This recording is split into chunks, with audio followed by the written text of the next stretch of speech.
I pardon the Right. interruption.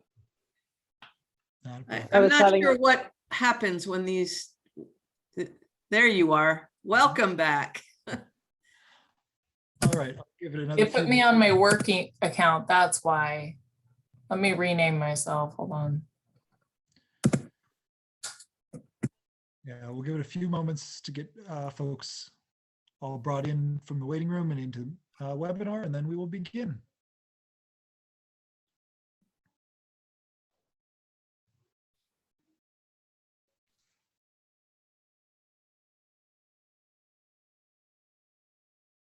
Okay, it looks like we've got the numbers have been remained the same for a little while, so I'll begin by calling this meeting of the South Whidbey School District School Board to order and move straight into our land acknowledgement. South Whidbey School District would like to begin by acknowledging that we gather on the ancestral homelands, originally known as Shekolchi, in Lushootseed of the coastal Salish peoples, on the lands of the Lower Skagit, Tulalip, Swinomish, Snohomish, Stillaguamish, and Suquamish, who have lived in the Salish Sea Basin since time immemorial and have hunted, fished, gathered, and taken care of these lands. We respect their sovereignty, their right to self-determination, and we honor their sacred spiritual connection with the land and water. Please join me in expressing our deepest respect and gratitude to the Indigenous people of this territory and for their enduring care and protection of the land in which we currently occupy and share through the Treaty of Point Elliott signed by 82 tribes in Mukilteo on January 22nd, 1855. Thank you. Immediately following this business meeting, we will have an executive session which will last for 1 hour and will cover personnel matters with school employees, performance of public employees. For those who are joining in for their first school board meeting or who haven't been for a while, if you would like to comment at any point during the proceedings, please use the Q&A function, which is down at the bottom of the Zoom link for most folks, I believe. When you do so, please include your full name and the community you live in, whether it's Langley, Freeland, Clinton, or somewhere outside the district. I will not read anonymous comments. In general, if there are questions on specific content, we'll try to bring them in when we're discussing that, but in general, we will save comment for the public comments period of the agenda and during comments by the superintendent or board members.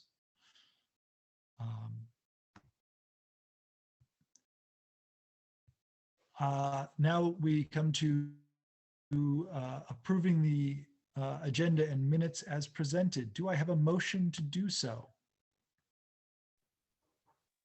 I move to approve the minutes as presented. I second. Motion and a second. All those in favor, please say aye. Aye. Aye. All those opposed, please say nay. The agenda and minutes as presented have been approved. We will now move on to the consent agenda. For those, again, who are haven't attended in a while, this is a group of common items that are grouped together for one single motion, just for ease of business. So do I have a motion to approve the consent agenda? Move to approve. I have a motion. Do I have a second? Second. It has been moved and seconded. All those in favor of approving the consent agenda, please say aye. Aye. Aye. Any opposed, please say nay. The consent agenda has been approved. This includes personnel reports and the draft of the school calendar for next year. So for those interested in knowing when school will begin and end, you can take a look at that. Next up is we have public comments. If there are any general public comments that would like to be made, you can send them in now. While those are coming in, I understand it takes some time to type. We will get through at least the first item of new business. while folks are typing those in, if they have comments now. So our first item of new business is Memorandum 2021-23, approval of update to policy 3241, student discipline. Do I have a motion to approve this memorandum? Move to approve this memorandum. Do I have I'll a second? second. We have a motion and a second. Is there any discussion to be had on this? Or Andrea, would you like to mention anything in particular about it? Sure. I know that during the workshop, I had talked about figuring out some language to add including other student programming pieces. And I wasn't able to find the right language in my brain just yet. So that is not included in this. But when I do think of the language, and if I should think of the language, right, then I would ask that the board be open to bringing it to them at that time. That certainly sounds reasonable to me. Thank you for the time thinking that through, Andrea, even if it didn't come out to any changes. If there is no further discussion on this topic, all those in favor of approving Memorandum 2021-23 update to policy 3241 student discipline, please say aye. Aye. Aye. Aye. Any opposed, please say nay. Okay, it has been approved. We will now move on to Memorandum 2021-24, approval to adopt new policy 3112, social emotional climate. Do I have a motion to approve that memorandum? I move to approve the memorandum. Do I have a second? Second. Okay, is there any discussion on this? Anything people would like to bring up? I would just like to add that at the board's request, I made some minor adjustments to language to reduce redundancy between the first and second paragraph and to reduce the length of sentence clauses. Very much appreciated. I also, at the board's request, I went through and dug up other cross references to be added on there. I may have gone a little overboard, but I figured better safe than sorry. Is there any other commentary or questions on this item? Okay, all those in favor of, sorry, let me get this back up. All those in favor of approving Memorandum 2021-24, adopting the new policy 3112, social emotional climate, please say aye. Aye. Aye. Any opposed, please say nay. This Memorandum 2021-24 has been approved. Did note that we had a Q&A there for a public comment. It's Eileen Jackson. I'm going to save this till the end of the new business and then we'll bring that up again real quick, just so that we can move through these last two items. The third item on new business, Memorandum 2021-25, approval of Resolution 658, emergency waiver of high school graduation credits. Do I have a motion to approve Resolution 658, emergency waiver of high school graduation credits? Move to approve. I have a motion. Do I have a second? I'll second. It has been moved and seconded. Is there any discussion, or Dr. Moshe, would you like to address exactly what this does, please?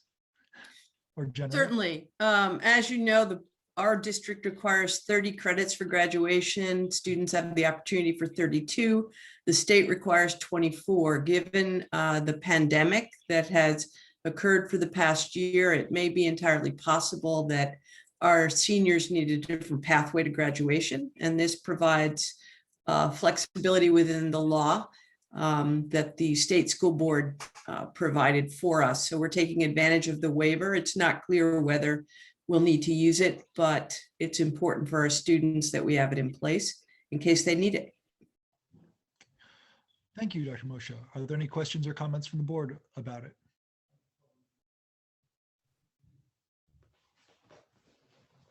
Okay. All those in favor of approving Resolution 658, emergency waiver of high school graduation credits, please say aye. Aye. Any opposed, please say nay. Okay, Resolution 658 has been approved. Now we have Memorandum 2021-26, approval of new bus purchase. Do I have a motion to approve Memorandum 2021-26, the new bus purchase? Move I to move. approve. We have a motion. Do we have a second? I second. We have a motion and a second. Dr. Moshe, could you run us through this, or if Certainly. I can also ask Dan to step in. He's referred to this in each of your budget presentations every month, that we would have the funding to do this. But Dan, can you talk about the big yellow school bus? I can. Yeah, what we're recommending is the purchase of 2 large 84-passenger diesel engined Bluebird school buses. They run approximately $154,000 each. We're buying them off the OSPI state bid. And we're buying Bluebird because it matches the fleet that we currently have. So it saves us money in parts and repairs and all those type things. We get reimbursed for these school buses, and it's really important that we continue to buy school buses. You wonder sometimes, why are we spending this amount of money? Well, we get reimbursed for these school buses by the state of Washington over a 13-year period. So they will give us $153,000 back. And if you look at the apportionment report each month, there's a line item on there called transportation depreciation. And it's the reimbursement for these school buses. And what happens is, if we go off a depreciation schedule, then we no longer get that money from the state, and it becomes almost impossible to come up with $153,000 to buy a school bus. So it makes sense to retire the old buses that normally have about 250,000 miles on them by the time we get to that point, and purchase these. I recommend these because they are the large rear engine diesel. They are probably the more efficient buses that we get, but they're also used for other activities other than just transportation to and from. We use them for our athletic transportation and a variety of things, and these have a lot of storage underneath. They have full body storage, so they make the most sense for the district. So that is a recommendation, that we purchase these 2 school buses. Thank you very much. Do we have any questions or comments from the board on this?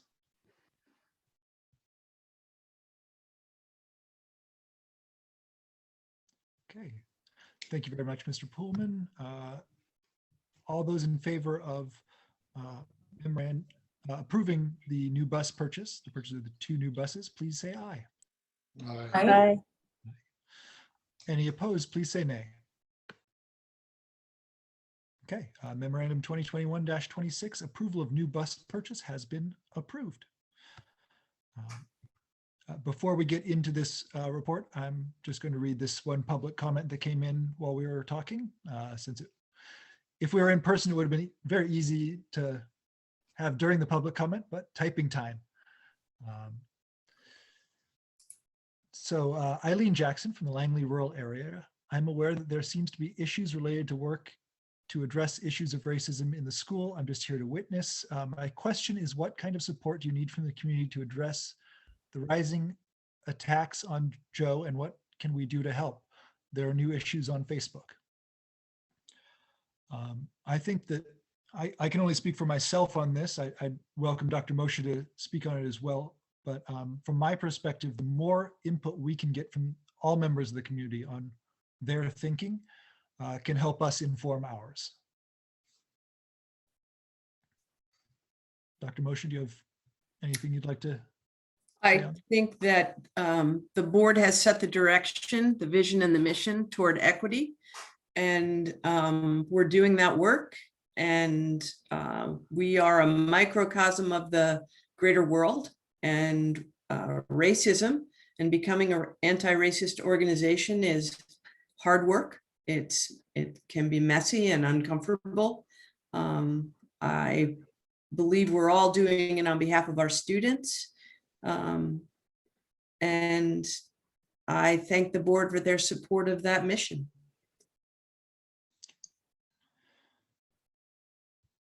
All right. Thank you, Dr. Mosher, for that response as well. Mr. Pullman, would you like to take it away?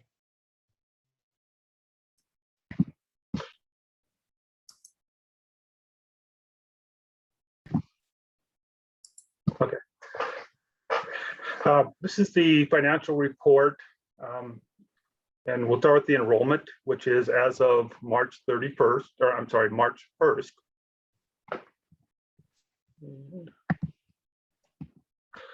So we had 1,157 student FTE for the, and this is the 1st of March report across the different buildings. And we'll kind of look at what happened. Last month, we had 1,147 on February 1st, and we ended up with 1,157 in March.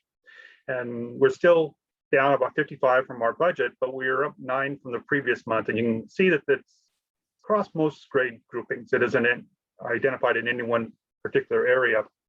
And this is kind of an interesting scenario because it's something that we normally wouldn't see. So if we look at it, we have at the K4 building about 401 student FTE. We have 180 in the 5 and 6 grade building.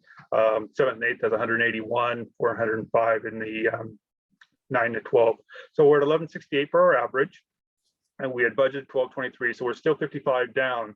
But the interesting thing was that if you looked at February, we were 1147, we went to 1157. And that is something that when we look at, and this is just quickly, but we look at what we thought we were going to be in February, and that's the upper left corner of the graph. The black line is the actual. In February, the black line is the actual until we hit February. And then we estimated that the 1147, based on the previous 3-year historical pattern, would have dropped again to about 1142. Instead, we went to 1157. Is that a direct correlation of coming back in person? Most likely. So it'll be really interesting when we look at April 1st, now that we have K-12 back, does that number continue to grow? Because normally we'd see a decline as we go through the spring. So it'll be an interesting situation to watch to see really what that enrollment looks like. And the reason that, you know, we've talked about enrollment so much is that apportionment. Our budget of about $20 million, roughly, 3/4 of that comes from student enrollment. So if we look at the left side of the screen between basic education and special education and our transportation operations, which is the money we receive to drive those buses we buy with the Transportation Vehicle Fund, we had budgeted $15.4 million of the roughly $21 million budget. In January, OSPI updates the funding based upon our actual enrollment. So you see those blue numbers drop from about 15.4 million to 14.8 million. That's a direct result of the number of kids. And you'll see that as we move through each month, that number will change. Normally it goes down, but we may see a slight bump because of the March count. The other thing that happened in February was the transportation operations. And that's the money we receive based upon the number of kids that ride the bus, number of miles we drive, all those factors that determine that funding. And based on our normal pattern, we would have received $830,000 roughly. That has been changed to $456,000 because we have fewer kids riding the buses, fewer routes, etc. So the reality is from our budget, we've dropped from 15.4 to about 14.4, or about $1 million less in revenue. So that's why we keep looking at those enrollment numbers. It's the largest part of our entire budget is based upon the number of kids that we actually have. When we look at the revenue side of things, we are exactly at the end of February, halfway through our fiscal year, which runs from September through August. Our revenue is about $9.5 million, and we're at about 46% of where we would be. If you look at previous years, you'd see we're closer to 49 to 51% this time of the year. And there's always a little bit of a lag because of federal grants that we pay one month and claim the next. But the fact is that we're, 46% is about at least 3% less than we thought we'd be. And you look at why. Well, the chart on the left tells you the story. The black line is the revenue last year, and we were matching that almost exactly until we went through December. January, you see the big drop, and that's the adjustment for enrollment. And then February, it's down adjustment for transportation. And so we'll continue to see a pattern like that, I believe, through the rest of the year, where the enrollment is lagging behind where it was this time in the previous year. The thing that'll probably change that and will make it look better is the ESSER funds. So we're receiving federal funds. So when those start coming in, those are funds we haven't had before. It will kind of buoy our revenue look and make it look like we're closer to where we have been in the past. We're still going to get less money based on number of students, but there's other money to be spent for other purposes that will change the look of this particular graph.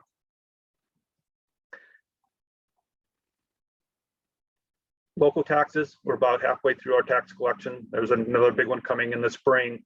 The area that we're really behind, though, is local support. You can see that it's substantially lower than it has been in previous years, and it's a very direct correlation to lack of students in a building, lack of rental income, that type of thing.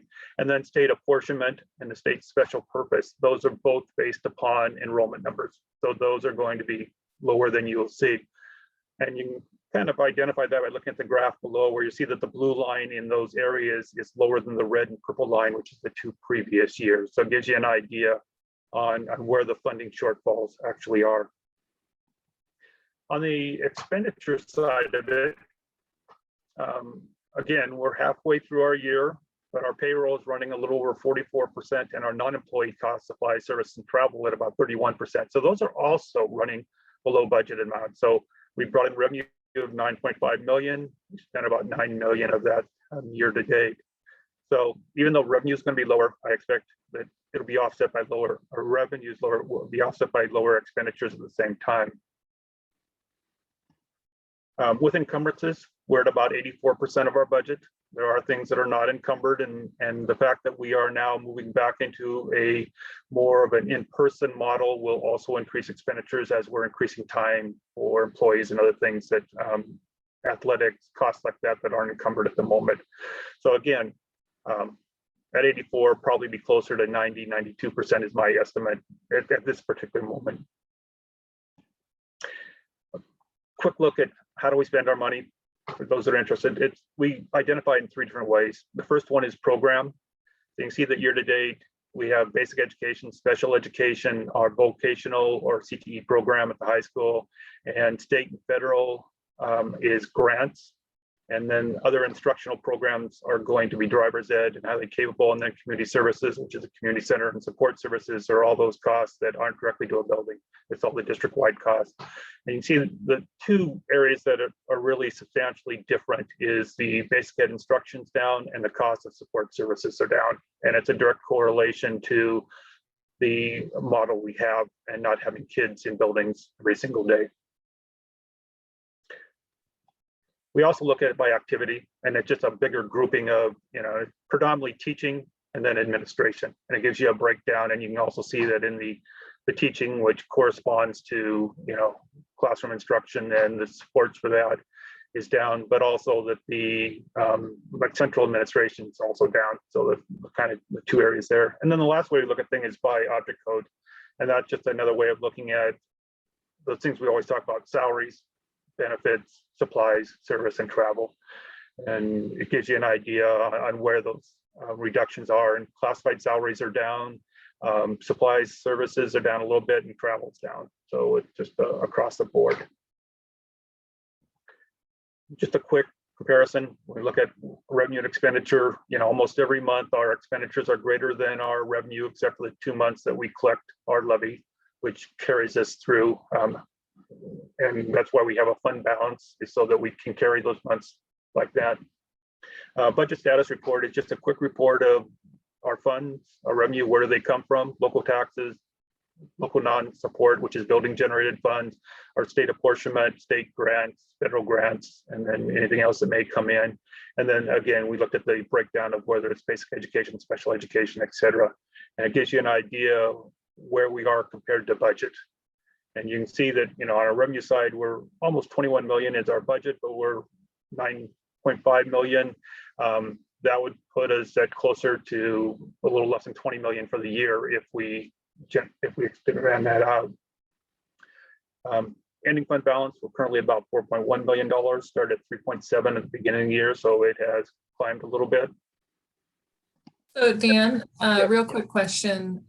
When we had the McCleary adjustments, we knew that the next 5 years we would be going into our fund balance, and you have been planning and preparing for that. Then we had a global pandemic hit, and that kind of changed all budgeting options last year, where everything was just very chaotic. I'm wondering if you could help ground me on, are you still seeing the same trend that you were predicting 5 years ago? Has that shifted or changed, or have we made other adjustments that we hadn't otherwise accounted for? Well, I think there's a couple things. I think this pandemic has changed the picture. It's a short-term fix. It's not a long-term fix. We're still running into the same problems we had before, and that's things like our regionalization. And regionalization is that we get extra money based on where we live. Well, we started with a 24% regionalization factor, so they increased funding by 24%, but they decreased it by 2% over a year. So what was 24% 2 years ago is going to be 20% next year and 18% the year after. So we have a diminishing return basically on our funding. We also have a levy situation that levies for our district particularly is capped based on a dollar amount per student. And as we get smaller, we can collect less funds. So at one time we were collecting $4 million in local levy. Now it's down to 3.3 million. And that change, goes down over time as we have fewer kids. So we still have the same fundamental problem that, as expenditures rise, and they always go up with inflation, our revenue is going down over time. The pandemic gave us a lot of breathing room. And this has happened actually at the state level too, at the state budget. Watched a presentation today where they said that, they were looking at a deficit 4-year plan also, and all of a sudden, between the federal funding and the things that happened and the improving the region environment and revenue and stuff, that they're looking pretty solid right now. It doesn't look like there's a big growth in revenue coming from the state, but we have spent less money. Yeah, I've noticed that. Down, we have been able to generate a lot less. If you look at that $9 million we're spending this year out of a $21 million budget, I would expect that we would have been about 10.5 right now. So we are just spending less money for a lot of reasons, whether it's, building costs or employee costs or whatever. It's across the board in a lot of areas. So this has given us a little larger fund balance, which is going to give us the ability to push out those dates a little longer. So where we thought we were going to use, $500,000 in fund balance this year, looks like we might generate $500,000 in fund balance. So that's going to give us another year before we have to start using, fund balance again. So it didn't change the underlying issue that we have as a district, but it did give us, I'm thinking maybe a couple years in there extra that we didn't plan on. Thank you, Dan. Yeah. And then this is just an asset and liability, kind of like what you see, how much money do you have and who do you owe? And it kind of breaks down our assets of 5.6 million and our liabilities of 1.5 to give us the same fund balance. It also does it for all the different funds that we have. And we do have a capital project fund, debt service, ASB, and we'll talk about those in a minute. Actually now. So our capital projects fund currently has about $1.4 million in it. It's been a little slower in this environment to get work done. Just so you know, I've been working on a FEMA grant to do the retrofit at the community center. I personally been working on it for 2 years, and somebody else worked on it for 2 years prior to that. And we're probably going to get the RFP, the request for proposal, out this week. It has just taken that long to get the work done. So, I think there's things in process for capital projects. It's a slow process right at the moment. Debt service has 78,000. We basically have a payment due in June that we use majority of that. ASB has a little over $35,000 in it, and that's one that's not generating much revenue at the moment. Without student activities, there's really no opportunity for revenue in ASB. Transportation Vehicle Fund is what we talked about earlier in the purchase of school buses. That is solely for the use of those school bus purchases, can't be used for anything else. So we currently have that 211,000, and we're getting about a $98,000 payment in August, which will give us enough to buy those buses, which hopefully will be here sometime in August so we can have them ready for September. And then the Private Purse Trust Fund is money donated in care of student scholarships that the district manages, has about $791,000 in it. And the majority of that is funds that the funds themselves cannot be used. It's only the interest in it. So that's why you see that balance staying in there. And that was designed by the donors. It also asked last month about student ridership on buses. You know, how are we doing? Can we social distance, et cetera? This was just a snapshot from one day last week. And the routes on the top are the large buses. They have 28 individual seats in them. And you can see that we have anywhere from 6 to 21 kids on those buses at a time. So we're certainly able to separate kids. They can have their own seat or sometimes 3 seats, depending on the bus. The smaller buses have 6 to 10 seats, depending on how they're configured with lifts and those type of things. But they have about 3 to 5 kids on them. So again, you know, it's individual children sitting in individual seats. So feeling pretty good about our ability to transport. Is the state still funding transportation by the number of students transported each day, or have they adjusted that? They are currently doing it based on the previous format. And you see that that's why our funding dropped. The one advantage was they used the spring from the previous year's count and then the fall and winter count. So we at least had 1/3 of the count that we had before. So that's why it stayed at that 456. There is a lot of conversation and there's some potential bills out there about backfilling for enrollment drop or transportation drop. Some of those things that maybe some of the federal funds could backfill those things.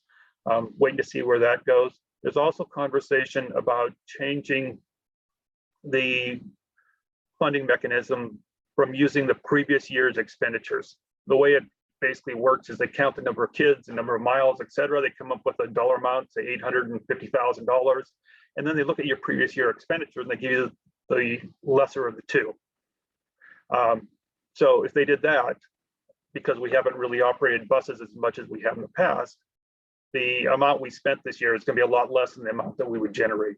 So there's conversation out there and potential bills that haven't made it too far yet. But anyways, that it's trying to use the 2019 counts to offset that. And that's the hope, because, you know, and next year we'll be transporting full time. So we'll be back to having the expenditures that we've had in the past. When you say the ability to backfill with federal funds, are you referring to the ESSER funds, or would that be a separate federal funding? No. And if not ESSER, can we use ESSER to supplement transportation?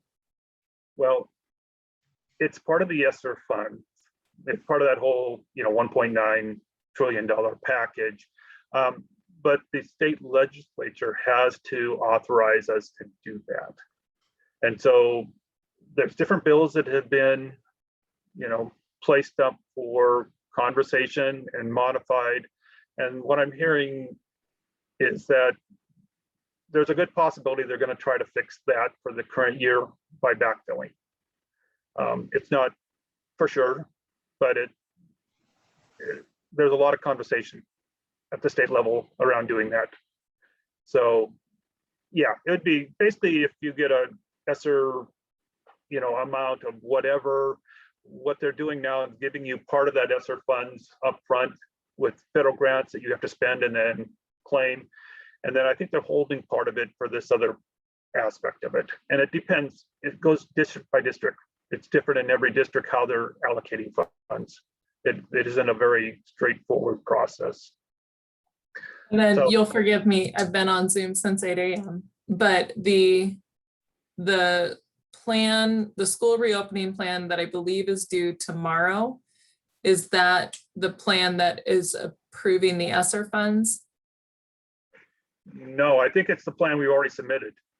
Okay, all right, So- thank you. So the plan we submitted March 1st is for ESSER 2 funds, and the next plan is due June 1st, and that's in process. I'll talk more about that during my few minutes, but yeah, so we're anticipating, as we talked about, Dan and I talked about the last meeting, about 500 and, I don't know, 25,000? Yeah, for ESSER 2, and then there is the potential, it's kind of too good to be true, but there's the potential for 1.2 million for ESSER 3, or I forget what they're calling it, but we're referring to it as ESSER 3.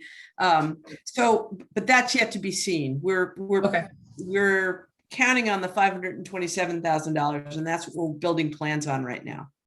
okay, thank you, Joe. Thank you, Dan. Yeah, that's actually an high grant. So we can see that one. Yeah, It feels pretty solid. I just wanted to briefly add from the position of legislative representative that my understanding of Senate Bill 5128, which is currently in the House, the Washington State House, I understand that it has passed with amendments, and I'm concerned that one of those amendments may relate to redirecting some ESSER funds into transportation gap coverage, but I'll have to read up on that. And my understanding is it's been referred to the House Rules Review Committee. So we'll see, and I'll see if I can email an update to the board about its current status after I do a little more research. Yeah, my understanding is that for our district anyways, based on a variety of ways they look at this, that some of the ESSER funds are being held as a potential backfill for transportation enrollment, those main issues that are affecting districts across the state. So. and they are also one-time funds. Yeah. So we have to spend them with that in mind. Is there any time and effort associated with it where you have to, or I'm sorry, maintenance and effort associated with it? You mean the work we have to do to get the money? No, with the ESSER funds, like, are there any of those pieces where we have to then maintain the program at where? Oh, it I was? see what you're, I Yeah. haven't seen those details yet. I know that IDA is coming out with additional funding, and that would be an area that would be a concern about maintenance of effort. And for those that aren't familiar, that basically means if we spend $1 million in special ed this year, unless there's some circumstance that we can explain, we need to spend at least $1 million next year, or the same amount per student or more, that type of thing. So if you get a large influx of one-time cash, that creates a maintenance of effort issue. If we spend $1.4 million this year because we had 400,000 from special ESSER funds, how do you spend 1.4 million next year when you only get $1 million from the state? That type of thing. yet to be seen, too soon. So any other questions I can answer for you on any of those categories? There was the question from, I think it was last month's business meeting about how you thought that that the changes to enrollment and allocation from the state would affect our bottom line. I think you answered that with it'll push off our deficit spending a year or two. So thank you for that. Yeah, at this point, I believe, and ignore the ESSER conversation because that's totally different, but I think that we will be able to maintain our fund balance and not grow it a little bit from the beginning of the year. I think it'll end up about where we are today, rather than reducing it. So I think that just pushes that hole. And as we go through the budget process, we have to do a 4-year analysis also every year. We'll be able to look at that once we start determining, what the anticipated CPI, expenditure growth is going to be over time, and what our reduction is because of regionalization, which is something they're reevaluating this year. So we'll see where that goes. Does it continue? Does it change? I have no idea. There's all those pieces that we'll look at as we go through the budget process in the spring with a 4-year look to see where we think we're going. but it will look a little different just because of this breathing room that we have because of the lack of, expenditures that has happened during this time frame. Thank you. Anything else from any of the other board members? Okay, thank you very much, Mr. Pullman. Before we move on to Dr. Moshe's, before we move on to Jordan's report, I'm going to read a couple more of these comments just to take that little breather there. A clarification from Eileen Jackson of Langley Rural Area was, how can we help improve the climate for you? I believe that's directed to you, Dr. Moshe. This isn't about me. This is all about our students and the environment we create for them. So that's what's most important. But thank you for the consideration, Eileen. Next comment is from Lorinda Newton in Clinton. I question whether the critical theory philosophy is the best way to address racism. This philosophy looks at the world through the lens of power and causes different groups to compete against each other for cultural dominance. Wouldn't a focus on reconciliation be a better method than the anti-racist equity idea that attacks those of European descent? Critical theory doesn't allow forgiveness. Children should be taught how we are all Americans and to recognize that America has made mistakes. It is still the freest and least racist nation on the earth. The history of the founding, though it doesn't include people of color, is the heritage of all. Martin Luther King cashed in on that promise. Thank you for sharing that opinion, Ms. Newton. I would disagree that the work that we're doing on anti-racism and equity attacks those of European descent. That's certainly not the purpose of it. Yeah. Thank you for your opinion. Carrie Whitney of Clinton. Thank you to Joe and the board for beginning your bold decisions in anti-racism, especially in education. It is so important for our mostly white community and students to learn about and talk about issues of race and that racism affects us all. I am reading the book by Heather McGhee called The Sum of Us, What Racism Costs Everyone and How We Can Prosper Together. I highly recommend it for the board and anyone who is struggling to see how issues of systemic race affect us all. Things need to change. I have a lot to learn, but I can't wait for my white privileged son and daughter to take ethnic studies and learn the history and perspectives of those whose histories are often left out and have opportunity to practice anti-racism better than I was ever offered. Thank you for the hard work. Let's keep it up. Thank you, Ms. Whitney, for your opinion and input as well. I'm noting down that book name for myself just because I'm curious about it. And then I will get moving along. Okay. So again, thank you for the comment and your opinion. Now we'll move on to Jordan. It is your turn for your report. I turn it over to you. Okay, so starting with our elementary school, hybrid has been going well for all of the students at the elementary school, and they have a upcoming science assembly, which a lot of students are excited about. And this month and also in the future, they've been focusing on environmental and nature learning. And so with their NOAA Be Wet grant, they were able to specialize like different activities for each grade to learn about. So kindergarten is learning about how farms need water and just like basic stuff like that. First grade has been learning about owls and the ecosystem resiliency. Second grade has been learning about soil erosion. Third grade has been learning about whales and also have a upcoming opportunity from some staff members at Deception Pass State Park to come down and talk more about whales. And then our fourth graders have been learning about Native American culture and also been able to relate it to our own culture on the island and the Salish Sea as well. Our middle school this month, the South Campus focused something on Women's History Month. they included facts every day in their daily bulletin. And then they also had a door decorating competition where students were able to decorate their doors like with some of the influential women in their lives. They also have a upcoming Spirit Week and have a competition with their homeroom class. And then they have their monthly Cougar Pride Assembly with some awards to give out. Our 7th and 8th campus, they started hybrid just last week. Some representatives from ASB came and decorated the campus to just welcome back all the staff and students. And they've also been just meeting and discussing about a upcoming Spirit Week and PEP Assembly. And then they've also just been talking about a school-wide service project, and then Teacher Appreciation Week is also coming up. And then they've been talking about kind of like a celebration at the end of the year for the 8th graders.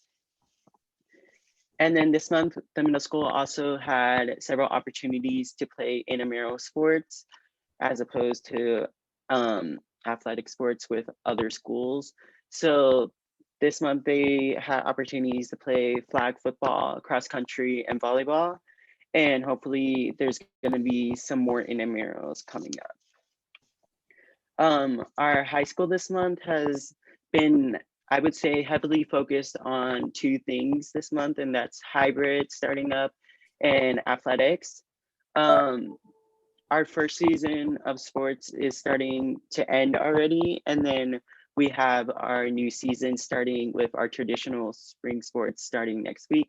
So that includes girls tennis, baseball, fast pitch, boys soccer, golf, and track. So there's definitely going to be a lot of sports action coming our way. And, you know, even with completely short seasons compared to last year and all these COVID restrictions, a lot of athletes are just excited to be out playing their favorite sport, and they're just excited and happy and grateful that they are able to have this opportunity. So moving on to our fall sports, this was the first season that we played with our new league, which is our Emerald Sound Conference. And I would say it was definitely a great opportunity for all our sports teams to play some new schools, and definitely saw some amazing competitions and games between all our sports.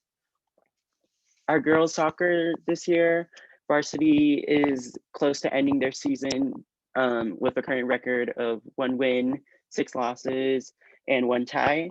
And then JV has their current record of 1 win and 3 losses. And the team this year, they're led by 3 seniors, and they've just been fighting hard every game and have always been in it. And so they have their last away game tomorrow at Kings, and then they'll be heading off to playoffs next week.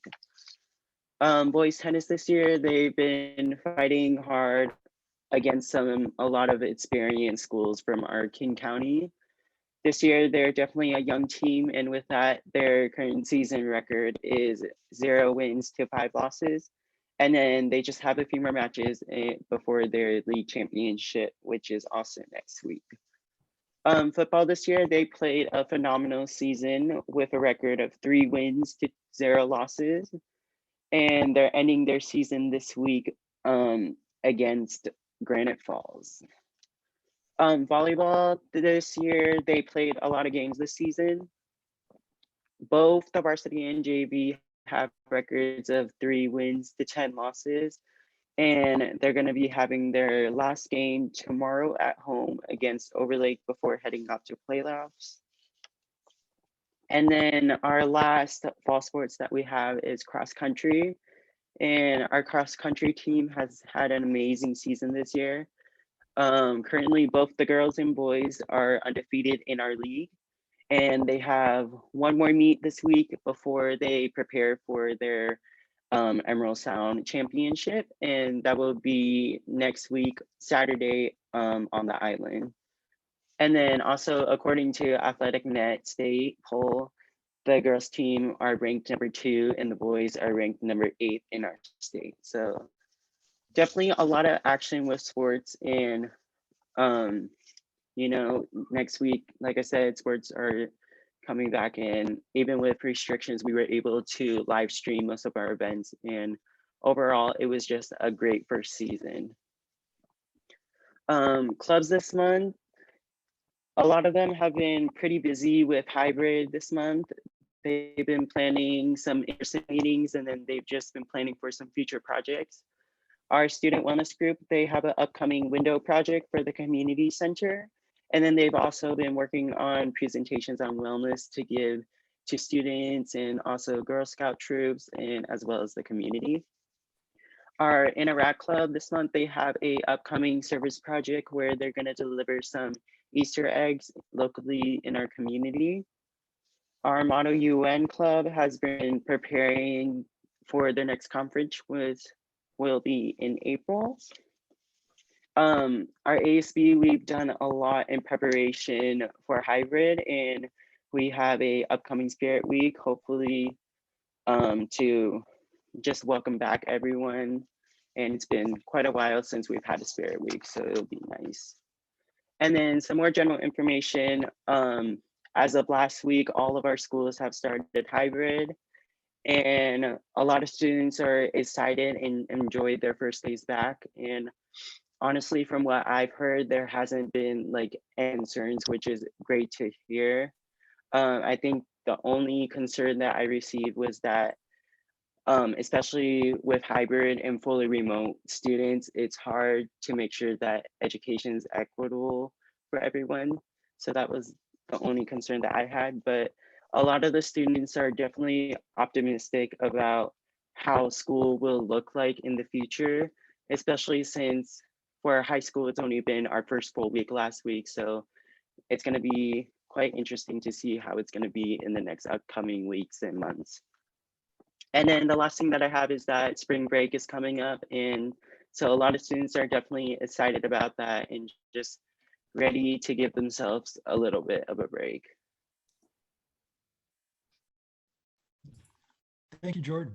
I always appreciate the in-depth information that you can give us. I don't know if, I don't want to put you on the spot, but I'd be curious to just hear some of your experiences with your first week back in hybrid. Yeah, okay.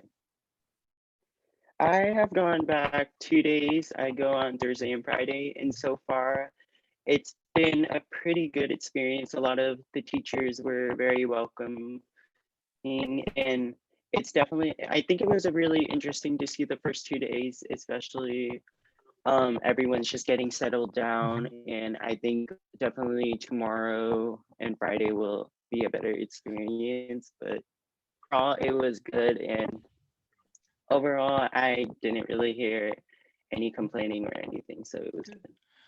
Yeah, anytime we change up the schedule, I know it's a big change for both students and staff. I'm curious about the equity issues that you were mentioning, concerns about equitable education. Do you have anything more in depth with that, or is that just people talking about that and worried about it going forward? Yeah. I think it's mainly just people are worried about it going forward, but they just wanted it to be brought up right at this moment. But I think what the concern is that, especially once we are doing hybrid, it's hard for teachers, especially to be, giving attention to both groups. And I know it's like hard. So I think a lot of students are just worried, especially like fully remote students, that they're not going to be gaining the same education or the same attention. Thank you. Yeah, that's an excellent concern for us to hear from you. I appreciate that very much. Do any of the other board members have any questions or comments on that? I want to thank you, Jordan, for the in-depth report and also for giving Brooke such a delightful update about cross country. I just loved seeing the Falcon pride on Brooke's face when you were sharing about our cross country teams.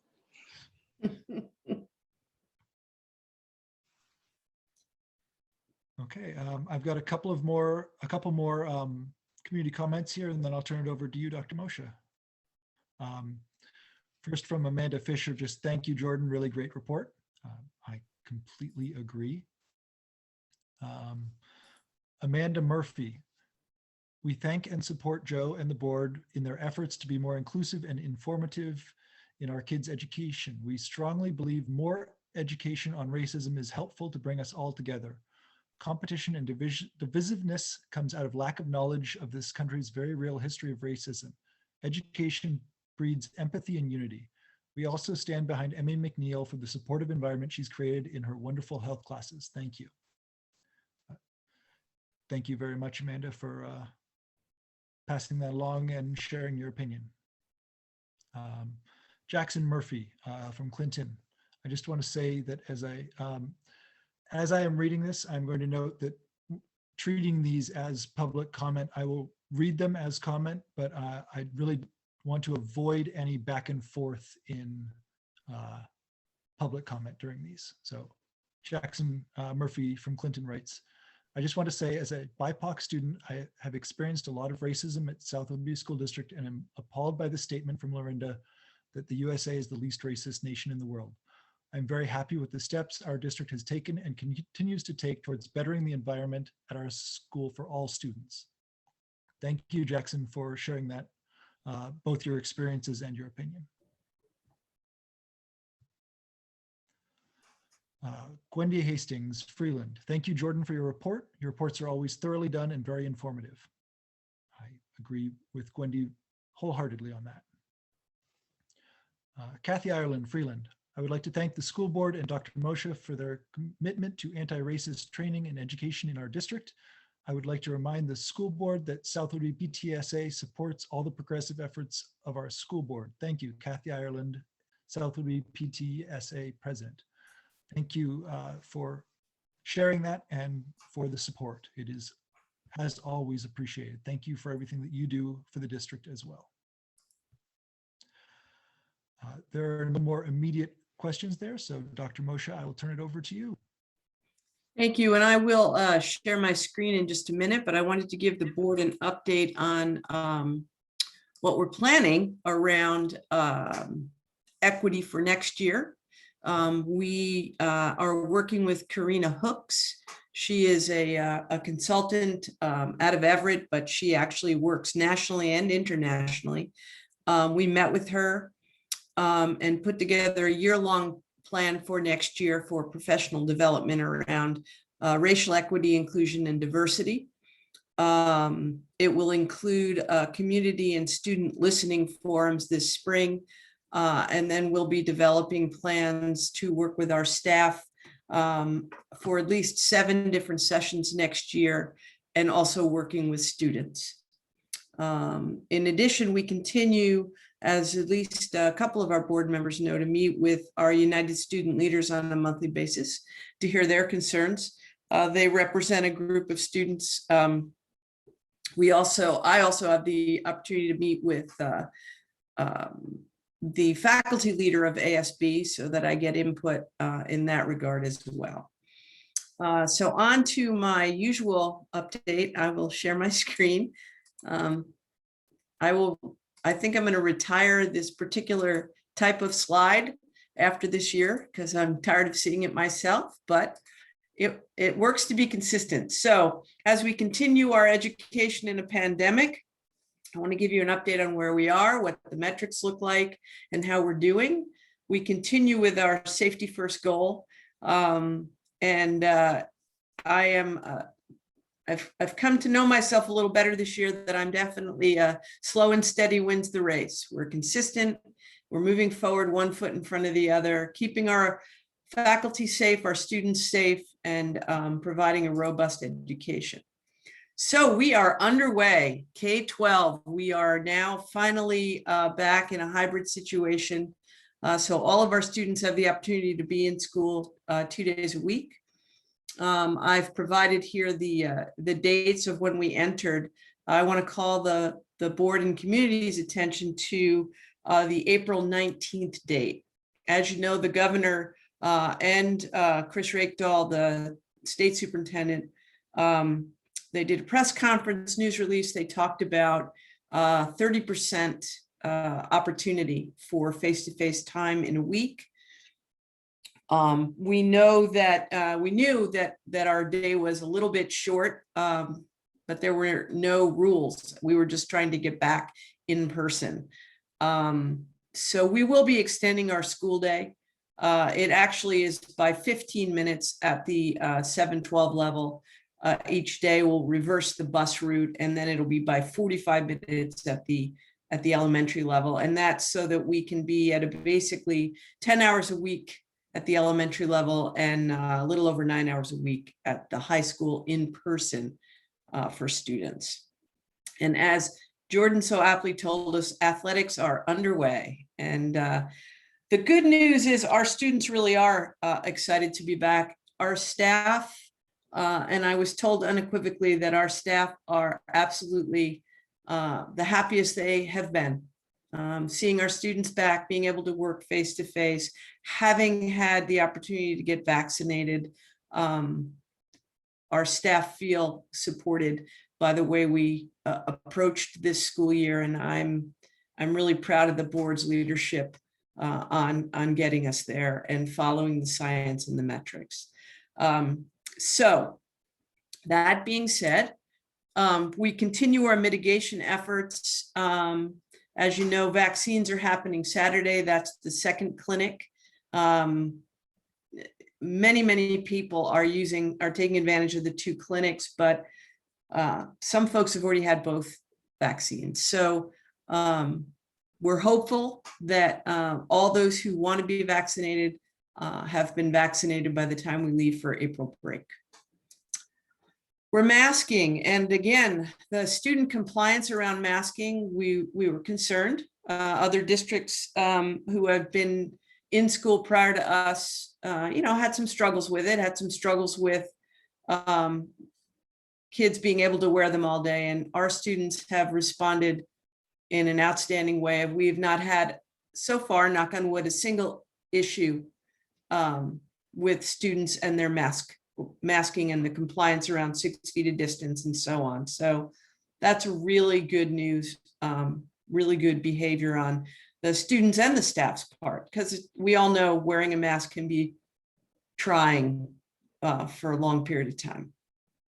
I was able to, I brought this up at the last couple board meetings, I was able to get COVID testing on site beginning April 19th. And it will be for anyone, of course, for students, it would be with parent permission, but for anyone with symptoms, they would have the opportunity at any one of our 3 campuses to get tested immediately and know within 48 hours the results of that test. And it is the simpler of the tests. It's not the very long Q-tip, it is the shorter Q-tip, and it is self-administered under the direction of one of our nurses. And staff would have the same opportunity. And we believe we'll be able to offer it to the community once we get underway and see how it goes. But for now, we know that beginning April 19th, students and staff can be tested as a diagnostic, but we also will have testing available for staff just because they want to get tested for some reason or another. So we will be able to do that. That is at no cost to the individual, no cost to the district. So that's really good news and a great addition to our mitigation efforts. Where are we in terms of metrics? As you know, from the last couple of meetings, we had a spike. It was pretty clearly on the Navy base. It was a population of 20 to 39-year-olds that has diminished, and we're coming back down into the range. We're less than 100 per 100,000. The method of measuring, you'll be surprised to hear this because nothing with COVID has ever changed. The method of measuring how we're doing has changed again. We're no longer in the North region. We're no longer looked at regionally. We're back to being looked at on a county-wide basis. And they've changed again. The metrics are the rate per 100,000, which is this right here that we've been following consistently, and the rate of hospitalization. Those will be the 2 metrics that we're judged on, and that is for As you know, we're in phase 3. So in order to move beyond phase 3, those are the things that will be looked at. This is the graph on hospitalizations, and we continue to be in the moderate range. We were so close to being in the low range, and then there was an outbreak. So that is where we are. You heard me mention the planning going forward. So we do have ESSER funds coming our way.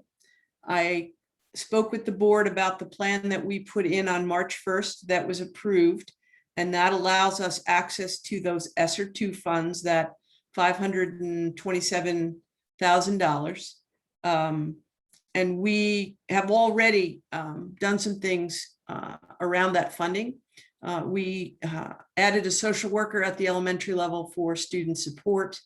And we will be continuing to do additional support services for students.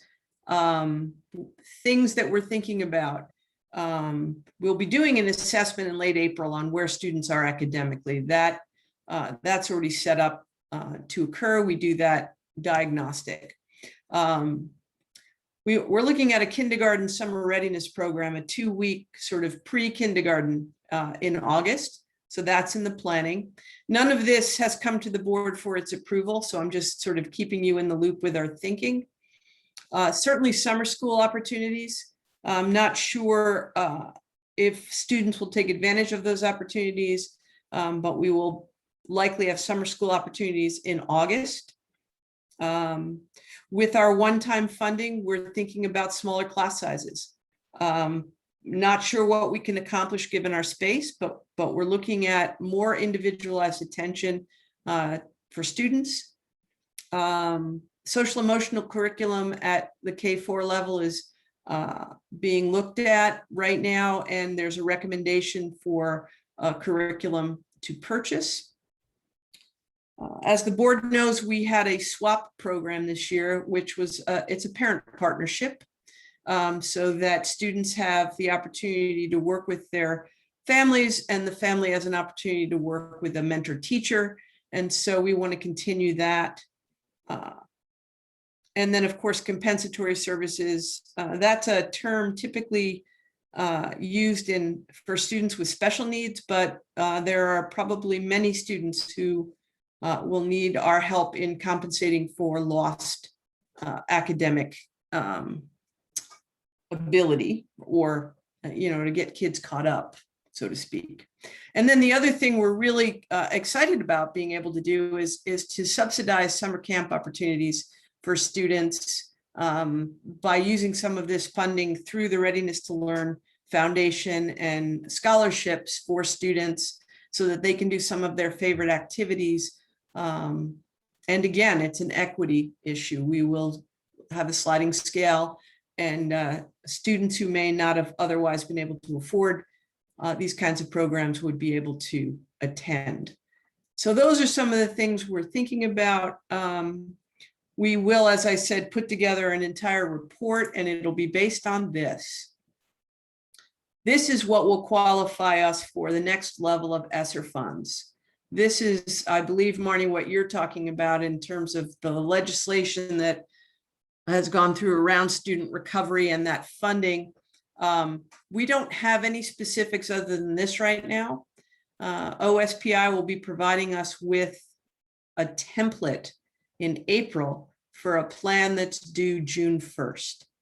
So that's why I'm talking with the board now about these are our tentative ideas, talking with the administrative staff who is talking in turn with their staff about what are some ideas, what are some things that we can do.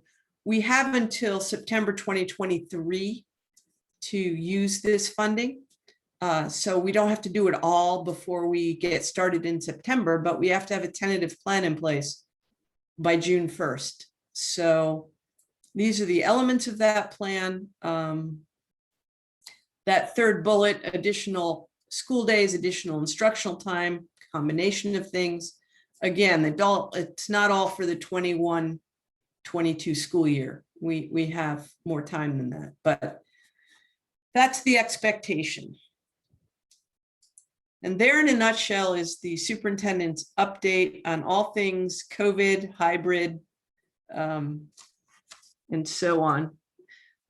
Happy to take any questions, comments, suggestions. Well, thank you as always for preparing this and doing such good, diligent work on doing so. I particularly appreciate the tentative thoughts on what you're thinking about using those ESSER II funds for. I think that's very helpful for me looking ahead to see some ideas on what we can do.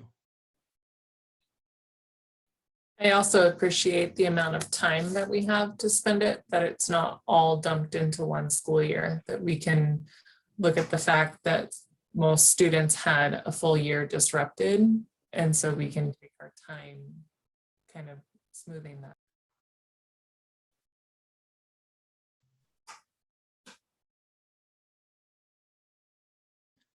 I do have a couple of comments from the community on this in particular. I'll get back to the general comments afterwards, but I want to address things that are connected to this first.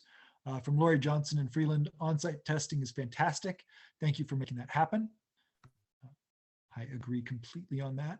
Gwendy Hastings from Freeland, can you please clarify the time change? 30 to 45 minutes means 1:30 or 1:45 for K4? It'll be 1:45 for K4. It's different at different levels, but K4 will be 1:45. The principals will be sharing out. This doesn't occur until April 19th, so it's quite a few weeks away, but the clarity will go out to families soon.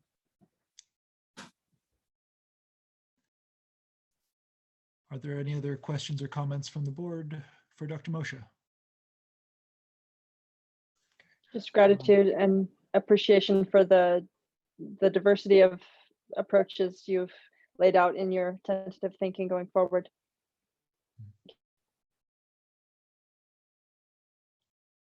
That goes for you too, Jordan, if you've got any comments or questions. Damien and Anne. Okay, we've got a couple of community comments that I'll roll through before we get to any board reports. Scott Chaplin Langley, proud parent of a recent South Whidbey High School graduate. I was living in Colorado shortly after the Columbine School massacre. Our local school district put on school-wide all-day assemblies on racism, sexism, and homophobia. Those assemblies had a very positive impact. I would like South Whidbey School District to do the same. I thank you for the suggestion and information. Certainly something that we can take into account as we're planning.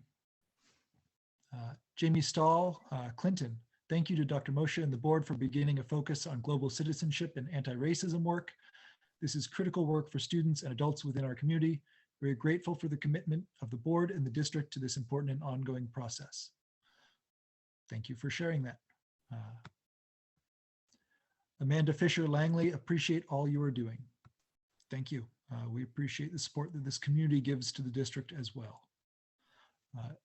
Janet Staub Clinton, thank you for your leadership and the innovations you've implemented during this challenging COVID year. Thank you for standing firm in your commitments to all of our community's students and families. I'm grateful to have leadership that knows that addressing racism is part of the necessary education for all American students if we're ever to move forward as a community and nation with real inclusion and equity for all. With gratitude, Janet Staub. Thank you for sharing that. Now, if there are any board reports, any board members who would like to comment on anything that going on with the district.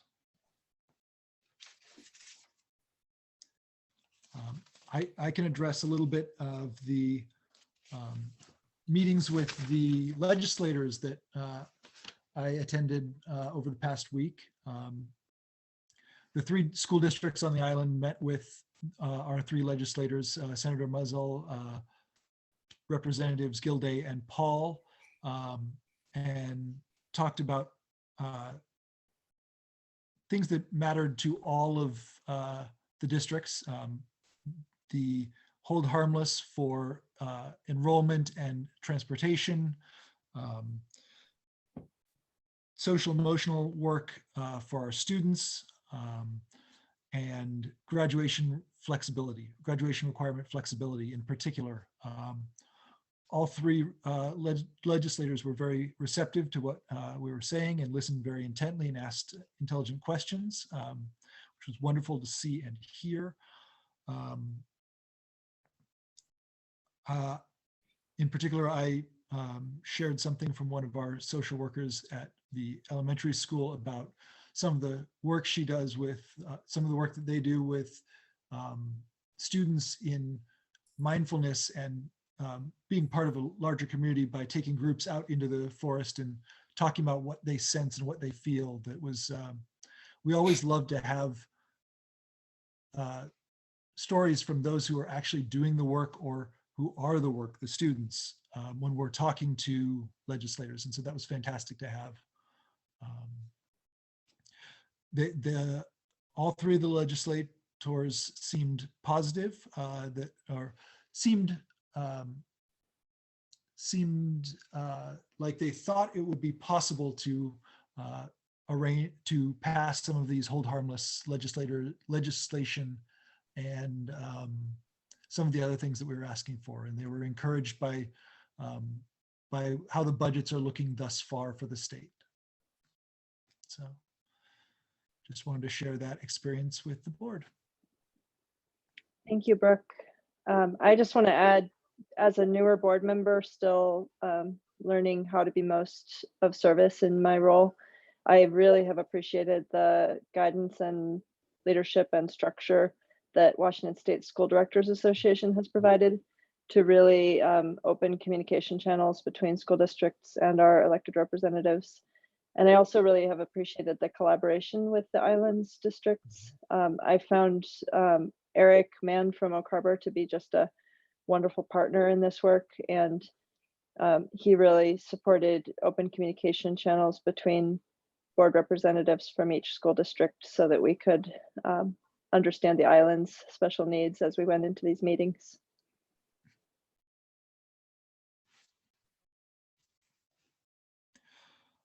Any other questions, comments, reports from any board members?